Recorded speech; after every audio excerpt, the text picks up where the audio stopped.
বন্ধুরা নমস্কার, বড়দের প্রণাম, ছোটদের ভালোবাসা জানিয়ে শুরু করছি আজকের রেসিপি। আজকে আমি নিয়ে আসলাম কাঁঠালের মালপোয়া। আপনারা কী নামে চেনেন? আমরা মালপোয়াই বলি। দেখুন আমি কিভাবে তৈরি করি সেইটাই শেয়ার করছি। কারা কারা কাঁঠালের মালপোয়া খেয়েছেন আমাকে কমেন্ট করে জানাবেন। ইউটিউব থেকে দেখলে লাইক করে শুরু করবেন আর পুরো ভিডিওটা দেখবেন অনুরোধ করব। আর এভাবে আমাকে সাপোর্ট করার জন্য অনেক অনেক ভালোবাসা। আর ফেসবুক থেকে দেখলে বন্ধুদের সাথে শেয়ার করবেন আর পেজটাকে ফলো করে রাখবেন। অনেক অনেক ভালোবাসা বন্ধুদের জন্য, সকল বন্ধুদের জন্য অনেক ভালোবাসা। কাঁঠালগুলো আমি এরকম করে ছাড়িয়ে নিচ্ছি। ভেতরে একটা আঁশ থাকে, সেই আঁশটাও আমি ফেলে দেবেন বন্ধুরা, নালে পেটে ব্যথা করবে। আঁশটা অনেকে ফেলে দেয় না, বুঝতে পারে না। আমি দেখিয়ে দিচ্ছি, এই আঁশটা ফেলে দিতে হবে। আর কারা কারা এরকম কাঁঠালের মালপোয়া করে খেয়েছেন আমাকে কমেন্ট করে জানাবেন। দুর্দান্ত হয়েছিল বন্ধুরা, না খেলে বুঝতে পারবেন না। যারা খেয়েছেন তারা তো জানেন কতটা ভালো হয়েছিল। আমি বারবার করে দেখিয়ে দিচ্ছি, এইটা ফেলে দেবেন, অবশ্য করে ফেলে দেবেন। না ফেললে পেটে ব্যথা করবে। এমনিতেই কাঁঠাল খেলে পেটে ব্যথা করে। এবার আমি সবগুলো ছাড়িয়ে নিয়েছি, এবার আমি পেস্ট করে নেব। আমি সব কাঁঠালগুলোই দিয়ে দিয়েছিলাম, তারপর আমি অর্ধেকটা আবার রেখে দিয়েছি, দুবারে আমি পেস্ট করে নিয়েছি।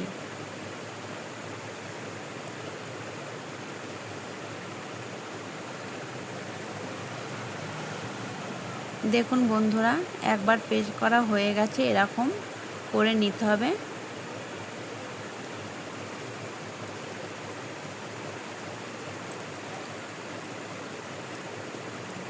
আমি দুবার করে নিয়েছি। আর কি কি লাগছে দেখুন বন্ধুরা, দেখতেই পাচ্ছেন কেমন হয়েছে। আর কি কি নেব দেখুন, লাগছে আমার চিনি। আমি 100 গ্রামের মতো চিনি নিয়েছি। কাঁঠালটা মিষ্টি আছে, বেশি চিনি। আর আপনাদের যেরকম চিনি মানে মিষ্টি খাবেন আপনারা সেরকমই দেবেন। 150 গ্রাম নিয়েছি আমি সুজি, সরু দানা সুজিটাই আমি নিয়েছি। আর লাগছে আমার ময়দা। ময়দা আমার এতটা লাগবে না, আমি চেলে রেখেছি। এখন বর্ষাকাল, আটা ময়দা সব চেলেই নেবেন, তাহলে খুব ভালো হয়। কিছু যদি থাকে বেরিয়ে আসবে। আর লাগছে দুধ নিয়েছি আমি 250 গ্রাম। আর আটাও মনে হয় 100 গ্রামের মতনই নেব। চিনিটা আমি দিয়ে দিলাম 150 গ্রাম সুজিটাও আমি ভালো করে বেছে নিয়েছি। এবার আমি ময়দা দিচ্ছি। দেখুন বন্ধুরা, এটা ময়দা, আটা না।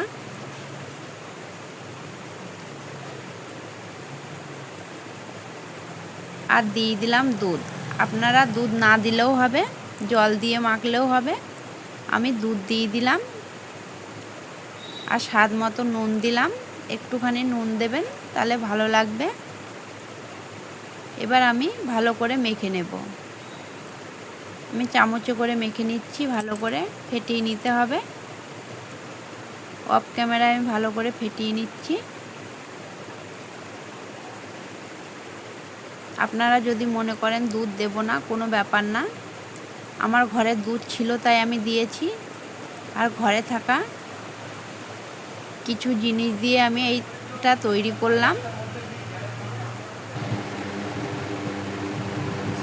দেখুন আমার ফেটানো প্রায় হয়ে গেছে। এবার আমি 10 মিনিটের মতন রেখে দেব। চিনিটা যদি থাকে গলে যাবে।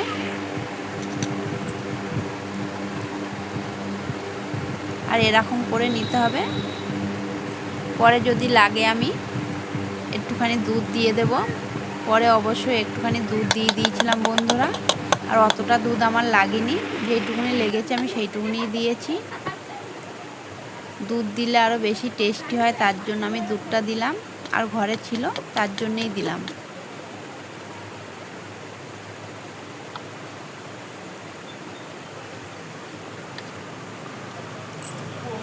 চলুন বন্ধুরা, এবার রান্নাঘরে যাই। 10 মিনিট পর আবারও ফেটিয়ে নিলাম একটুখানি। এবার আমি কড়াইটা বসিয়ে দিয়েছি। কড়াই আমি সর্ষের তেলে করছি, আপনারা চাইলে সাদা তেলেও করতে পারেন। সাদা তেলে করলে আরও বেশি ভালো হয়, সর্ষের তেলেও ভালো হয়। আমার সর্ষের তেল ছিল না, তাই সাদা তেল ছিল না, তাই আমি সর্ষের তেল দিয়ে রান্নাটা করলাম। দেখুন আমি এভাবে করে ছোট ছোট করে দিয়ে নিয়েছি। এবার আমি উল্টে পাল্টে ভেজে নেব। দুর্দান্ত হয়েছিল বন্ধুরা। ছোট থেকে বড় যারা কাঁঠাল খেতে ভালোবাসে না তারাও খাবে, বুঝতে পারবে না এটা কাঁঠালের মালপোয়া না অন্য কিছু। এভাবে করে আমি সবগুলোই ভেজে নেব।